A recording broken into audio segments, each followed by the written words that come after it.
YouTube channel চাওক আজি আমি গৈ আছো এঘৰত কঁঠালৰ সবজি খাব এয়া চাইছে আপোনালোকক কঁঠাল গছৰ পৰা দেখাই তাৰ পিছত ইয়াতে কঁঠালটো কাটি অনা হল এতিয়া কেনেকৈ কঁঠাল কাটা হয় প্ৰসেছটো দেখুৱাই আছো আপোনালোকে চাই থাকক ভিডিওটো শেষলৈ চাওক এনেদৰে কঁঠালৰ পিছফালৰ বাকলিখিনি এৰাই ল'ব লাগিব আপোনালোকে হয়তো ভাবি আছে কঁঠাল পকাহে খায় আৰু আমি অসমীয়াবোৰে কঁঠালবোৰ যেতিয়া আধা পকা হয় তেতিয়াহে খাও কেঁচাই কিন্তু কঁঠালৰ আঞ্জা বনাই কঁঠালৰ সবজি বনাই খাই পাইছেনে আপোনালোকে যদি কেতিয়াও খোৱা নাই তেতিয়া হলে মোৰ ৰেচিপিটো চাই আপোনালোকে নিশ্চয় এবাৰ ট্ৰাই কৰিব কেনেকৈ কেঁচা কঁঠালৰ আঞ্জা বনাব পাৰি একেবাৰে খাবলৈ মাংসৰ দৰে সোৱাদ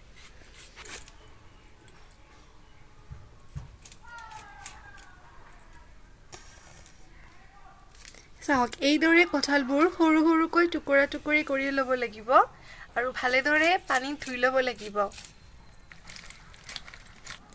আৰু আলুবোৰ এনেকৈ চাৰি ভাগত ভাগ কৰি কাটি ল'ব আপোনালোকে তো মাংসত যেনেকৈ আলুবোৰ কাটি দিয়ে তেনেকৈ কাটিব এনেকুৱা কৰি সাইজটো এইফালে চাওক বতৰ একেবাৰে ডাবৰীয়া হৈ গৈছে ডাবৰীয়া বতৰত এইফালে বতা দি আছে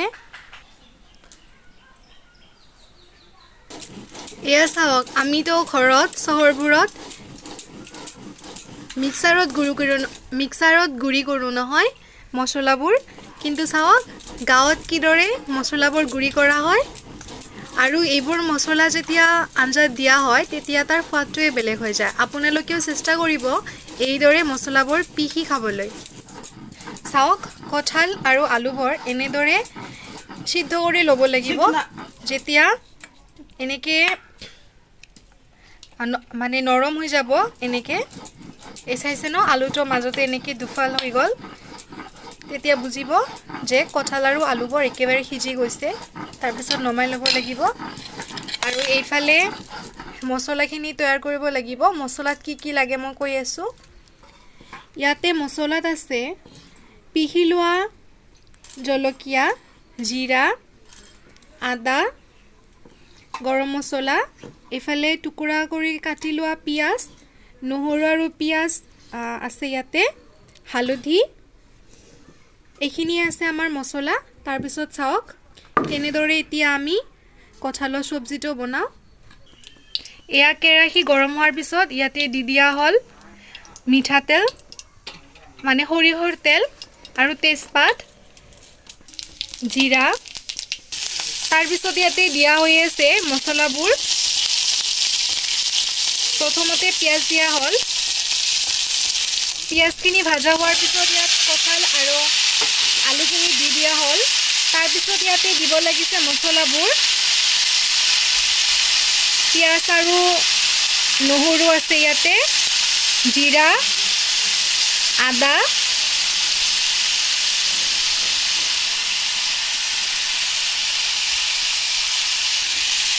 ইয়াতে দি দিয়া হল নিমখ আৰু হালধি গুৰি আগতে দি দিয়া হৈছিল এয়া চাওক মছলাখিনিৰ লগত কঁঠাল আৰু আলুবোৰ ভালেদৰে মিহলি কৰি ল'ব লাগিব আৰু এনেদৰে কিছু সময়ৰ বাবে তেলত আলু তাৰ পিছত কঁঠাল আৰু মছলাবোৰ ভাজি ল'ব লাগিব ভাজা হৈ যোৱাৰ পিছত ইয়াতে পানী দি দিব লাগিব পানী দিয়াৰ পিছত কিছু সময়ৰ বাবে ঢাকি ৰাখিব লাগিব এফালে চাওক কঁঠালৰ সবজিটো এনেকৈ হৈ আছে এতিয়া নমোৱাৰ আগতে গৰম মছলাখিনি দি দিলো